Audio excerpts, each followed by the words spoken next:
So ito guys, take note lang na kapag ikaw ay video credit card holder, so keep in mind na hindi mo pwedeng abutin yung spending requirement na yun kung hindi mo naman kayang bayaran. What's up guys? Kumusta kayo? It's me again, Joseph Kate. So for today's video guys, let's talk about BDO credit card cashback. Pag-uusapan natin guys kung magkano nga ba yung pwede nyo magiging cashback sa bawat credit card na meron kayo. Kasi bawat credit card guys, depende siya sa tier. Pag sinabing tier, kung gaano kaangat or like for example, anong level yung credit card na meron ka sa BDO. Kasi merong elite cards at saka merong mga classic cards lang si BDO.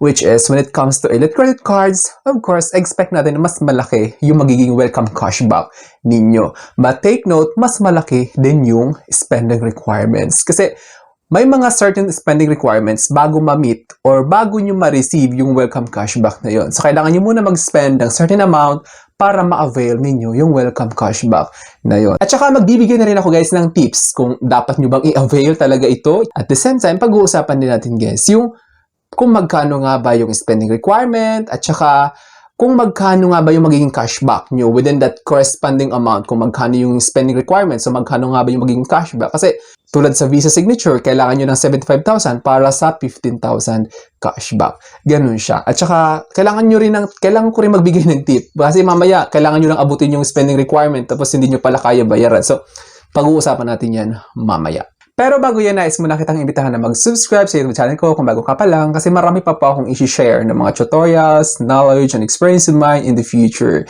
Kaya naman huwag niyong kalimutan mag-subscribe para updated kayo lagi sa mga vlogs na i-upload ko. Yun lang po at sobrang maraming salamat po. So as you can see guys, here sa example, nandito nakalagay is negative 10,000 pesos yung outstanding balance. Nag-negative yung outstanding balance, it's because pumasok yung welcome cashback. It's because as you can see, kakabayad ko lang sa credit card na ito. Tapos, ayan, nakikita nyo naman is 10,000 yung welcome cashback niya. So ito, nakikita nyo naman, BDO's welcome cashback is a promotion for new credit card applicants. So meaning, para sa mga baguhan or bagong credit card approved lamang ito. At saka first credit card nyo sa BDO, take note. Offering tiered cashback, example is 2,000 to 15,000. So, 2,000 yung pinakamababa, 15,000 yung pinakamataas. When you apply, activate, and meet a specific minimum spend requirement. So, tulad na sabi ko, may spending requirement siya. 10,000 to 75,000 pesos. So, as you can see, pinakamababa is 10,000 yung spending requirements, then 75,000 yung pinakamataas. Depende ulit siya sa tier na credit card na meron kayo. For different card types, Classic, Gold, Elite, Visa Signature, within a set promo period. So, may certain period of time lang to guys na kailangan nyo ma-meet yung spending requirements.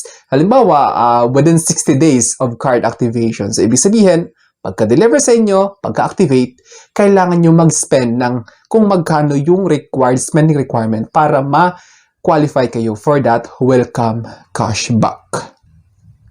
Within set promo period, which varies but often runs through 2025 or 2026 for current offers, rewarding higher spends with bigger cashback rewards. So, every year, kasi as you can see, nag-record ako ngayon is 2026. So, 2027, 2028, 2029, 2030, ongoing siya. Depende siya. How it works. So, paano nga ba gumagana yung BDO credit card welcome cashback? So, you have to apply for a BDO credit card. Choose from Classic, Gold, Elite, or Visa Signature cards as offers differ by card tier. So when we say tier, uri ng credit card yun. Kung gaano kataas ng level yung credit card na meron kayo, mababang level, nakakaangat na level, pinakamataas na level. Ganun siya pag sinabing tier. Then activate your card. Once approved, activate the new card. So, pag nag-apply kayo, tapos na-approve, like for example, sa BDO Platinum. So, nandito, mamaya pag-uusapan natin yung magiging cashback ng bawat credit card at saka yung kung magkano yung magiging spending requirement. Ito ay estimated amount lamang. But, most of the time, ito yung, kasi paiba-iba yung promo ni BDO, guys. Actually, kasi tumatanda yung panahon, paiba-iba yung promos nila. Then pangatlo is meet spending requirement. Use your card to reach the minimum spend. Example is 10,000, 25,000, 50,000, 75,000 within the specified promo period. Tulad na sabi ko, may spending promo duration lang siya. kailangan nyo ma-meet yung 60,000 na yun or yung 75,000 na yun within 60 days. Depende siya. Mamaya malalaman nyo lahat. Then pang-apat is receive cashback. The corresponding cashback amount is credited to your account. So, dun papasok, of course, sa credit card na kung anong meron na ginamit nyo pang spend or kung anong credit card na yun na qualify for welcome cashback. So, ito guys, key things to remember. Mga dapat yung maalaala. Promo periods change. So, nagbabago yun guys without prior notice. Hindi kayo i-email ni BDO na ganito, ganyan. Basta na lang siya magbabago because BDO has the sole discretion to change their promos, ganyan. So, check BDO's website for the latest valid dates. So, kailangan nyo i-check yung official website ni BDO, of course. First time and existing users. Offers usually apply to both new applicants and existing cardholders applying for a new card type. So, ito yung sinasabi dito guys. Para sa mga baguhan. Or di kaya, meron na kayong existing credit card tapos inofferan lang kayo ni BDO. Like for example, meron kayong Gold Mastercard tapos gusto ni BDO na bigyan ka ng Platinum. So, aakitin ka niya ngayon ng welcome cashback. Ganun siya guys. Parang para mag-upgrade ka ng credit card mo. Pwede pa rin siya sa mga existing credit card. Pero most of the time, para siya sa mga new applicants. Nangyayari lang yung existing credit cards naging qualify kung inofferan kayo ni BDO. Activation and spend. You must activate and meet the spend criteria within the given time frame to qualify. So tulad na sabi ko, parang may 60 days lang siya from the credit card activation bago nyo kailangan nyo ma-reach yung spending requirement. So ito yung example cashback tiers vary by promo period. So sa mga BDO Classic Mastercard credit card ni BDO, 2,000 pesos yung cashback with minimum spend of 10,000 pesos. Para naman sa mga BDO Gold Mastercard or Visa, 5,000 pesos cashback with a minimum spend of 20,000 pesos. So, kailangan mag-spend ng 25,000 sa BDO Gold credit card nyo para maka-earn kayo ng 5,000 cashback.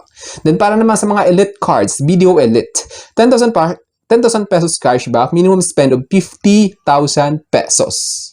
So, kailangan mo mga 50,000 within a certain period of time given para makuha mo yung 10,000 pesos na welcome cashback. Para naman sa BDO Visa Signature, 15,000 pesos cashback with a minimum spend of 75,000 pesos. So ito guys, take note lang na kapag ikaw ay BDO credit card holder, so keep in mind na hindi mo pwedeng abutin yung spending requirement na yun kung hindi mo naman kayang bayaran para lang talaga sa cash. Kasi isipin nyo guys ito sa BDO Classic. 10,000 yung minimum spend niya for a 2,000 pesos cashback. So, ngayon kung hindi nyo kaya bayaran yung 2,000 pesos within that statement date rather, so kapag hindi mo kaya bayaran yung 10,000, huwag muna. Kasi, sayang naman, nakakuha ka nga ng 2,000 pesos, nalubog ka naman ngayon sa interest charges kasi hindi mo kayang bayaran yung statement balance. Especially sa BDO Visa Signature, 75,000 yung spending requirement niya. So, kailangan to ma-spend within certain period of time, like 60 days. So, imagine 75,000 sa mga hindi ganun kayaman, tulad ko, hindi ako mayaman. Medyo mabigat yung 75,000 pesos bayaran ko isang bagsakan lang within statement date. Isang buwan or 2 buwan lang kasi to. So, kapag hindi mo nabayaran yung 75,000, 3% yung ipapatong doon. Tapos, hindi mo na-meet yung minimum amount due. May penalties pa yon. Kaya naman, you should know how to consider, of course, about your financial capabilities before nyo i-avail itong offer ni BDO na welcome cashback. Ito yung tip ko sa inyo, guys. Kasi mahirap na talaga. Kasi 3%. Tapos, on the next billing cycle, papatong ulit yun. Papatong. Hanggat sa malubog kayo sa utang. Ganun siya. So, be considerate about your financial capabilities. So, I think that's all for now. So, sana may na-share ko. Don't forget to subscribe for more videos. It's me again, Joseph Kate, that says, we don't have cash because we go for cashless transactions. Bye-bye!